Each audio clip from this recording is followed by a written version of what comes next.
सभी किसान भाई और व्यापारी बंधुओं को मेरा नमस्कार। आज है 27 नवंबर। आप देख रहे हैं कमोडिटी समीक्षा, आपका अपना चैनल। चर्चा करेंगे हमेशा की तरह डिफरेंट एग्री कमोडिटीज के ट्रेड पे जिस हिसाब से वोलेटिलिटी होती हुई दिख रही है। स्पेशली मसालों की अगर आप बात करेंगे, कल अच्छी खासी बढ़त हमें देखने के लिए मिल रही थी धनिया में, और प्राइस जो थे लगभग 9800 के ऊपर ट्रेड करते हुए दिखाई दिए थे। वही हाल अगर आप देखेंगे हल्दी में भी एक रिकवरी के बाद थोड़ा सा मार्केट डाउन होते हुए दिखा था, लेकिन वहीं अगर आप हल्दी अप्रैल कॉन्ट्रैक्ट की बात करेंगे तो हल्दी में लगभग 2% तक की तेजी अप्रैल कॉन्ट्रैक्ट में बनती हुई दिखी थी।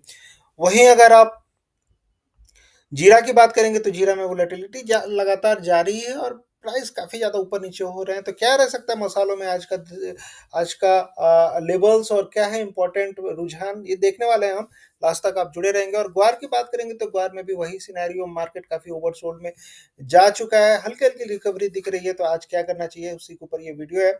आगे बढ़ने से पहले एक छोटा सा डिस्क्लेमर रहेगा कि ये वीडियो टोटली एजुकेशनल पर्पज के लिए, अगर आप ट्रेड करना चाह रहे हैं तो अपने बुद्धि विवेक से करें, और जो भी आपके फाइनेंशियल कंसल्टेंट हैं उनसे जरूर सलाह लें। वायदा बाजार में काफ़ी ज़्यादा ट्रेड करना रिस्की रहता है। इस वीडियो के बेसिस पर अगर आप ट्रेड करने हैं तो जरूर अपने फाइनेंशियल कंसल्टेंट से आपको सलाह लेनी चाहिए। तो बिना समय गवाए आगे बढ़ते हैं और शुरुआत करते हैं ग्वार सीड के साथ में। कल ग्वार सीड में हमने देखा था मार्केट काफ़ी ज़्यादा ओवर सोल्ड में जाते हुए दिखा था। प्राइस अगर आप देखेंगे लगातार ग्वार सीड के जिस तरह से गिर रहे हैं, लगातार एक गिरावट के दौर जारी था। 3 दिन के बाद मार्केट थोड़ा सा रिकवर होने की कोशिश कर रहा था, लेकिन फिर भी देखा जाए तो ओवरऑल जो रुझान था नेगेटिव साइड में बनते हुए दिखा था।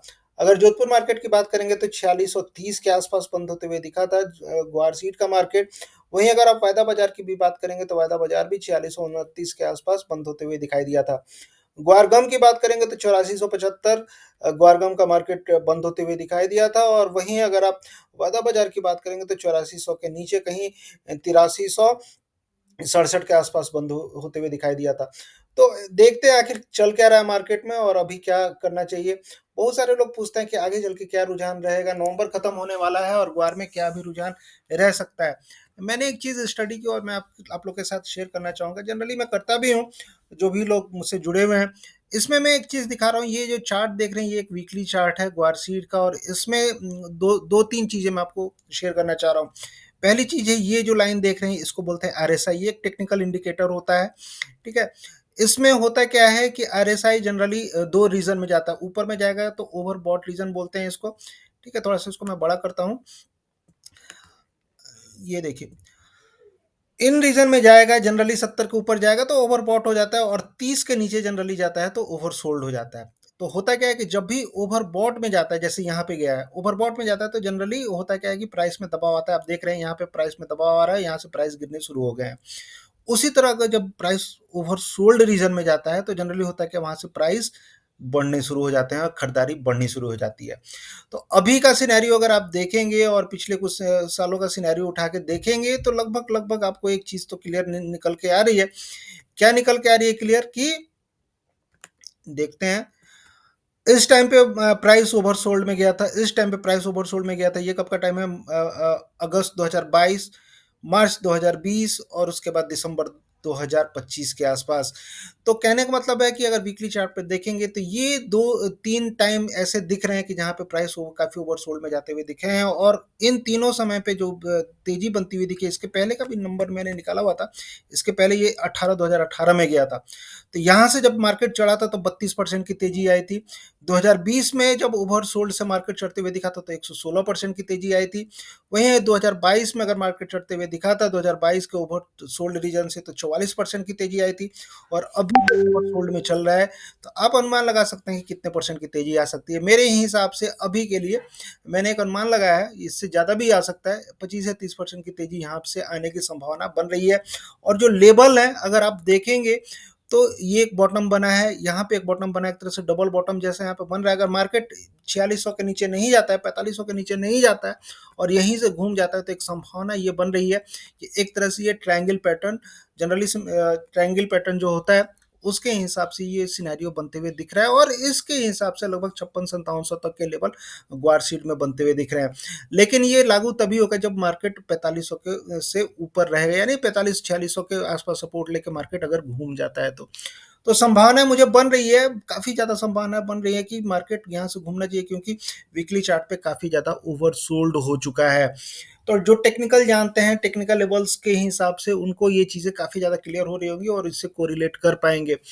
जो नहीं जानते हैं टेक्निकल, उनको मैं मोटा-मोटी तौर पे बता दूँ कि मार्केट यहाँ से तेज़ होने की संभावनाएँ काफ़ी ज़्यादा बन रही हैं। जो भी गिरावट हल्की-फुल्की हो रही है, मान के चलिए ये खरीदारी के मौके आपको ग्वार सीड में बनते हुए दिख रहे हैं।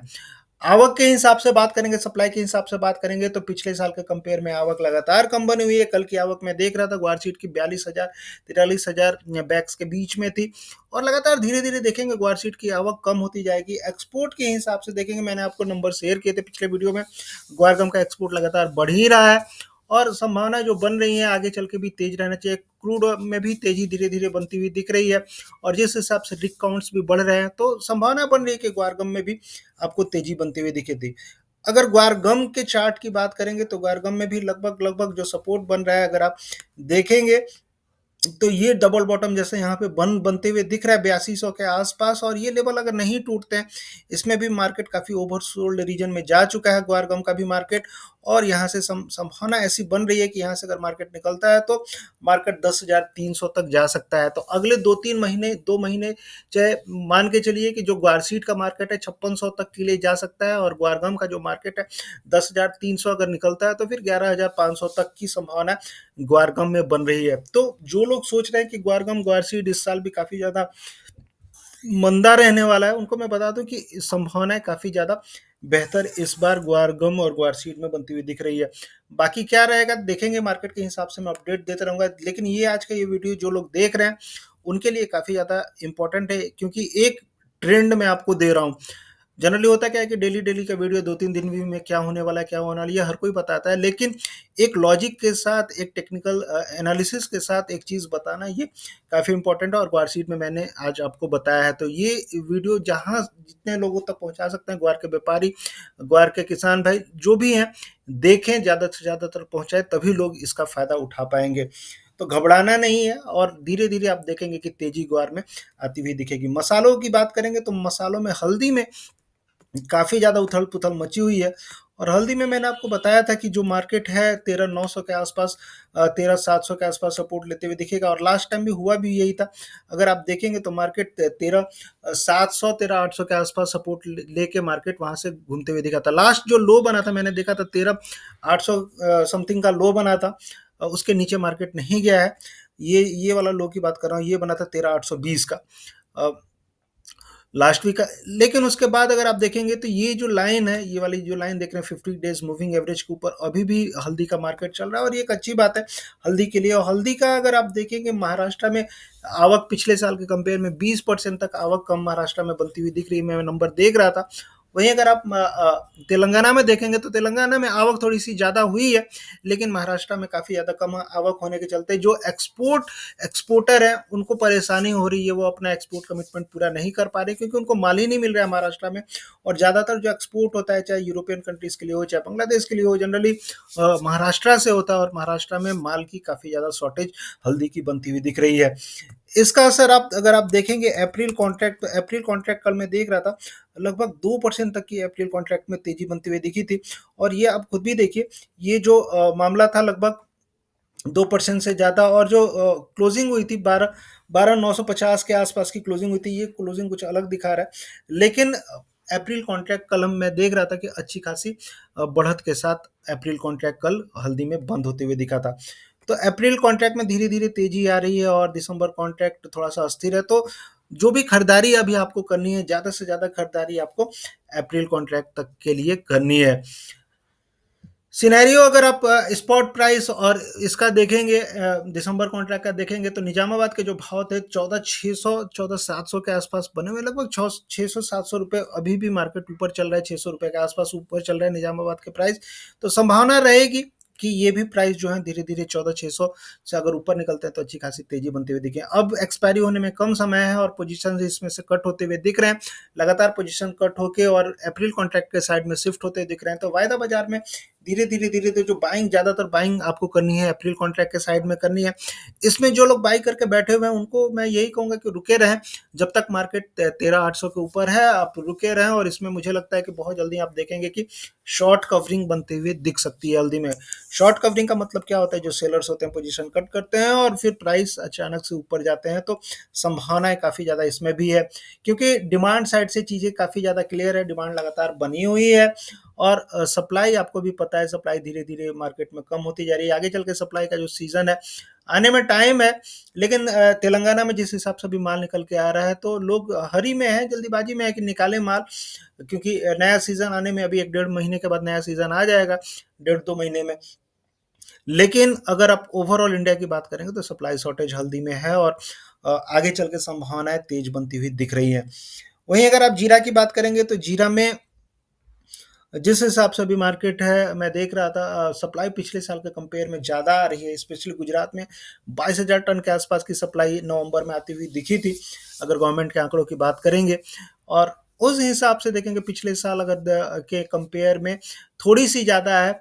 जनरली होता क्या है कि ये जो टाइम रहता है नवंबर का टाइम, इस टाइम पे लगभग 25 से 26,000 टन के आसपास की आवक आती है, और मुझे लगता है कि अभी जिस हिसाब से आवक आई थी, ये मंथ खत्म होते होते 25,000 की आवक के आसपास आवक बैठ जाएगी।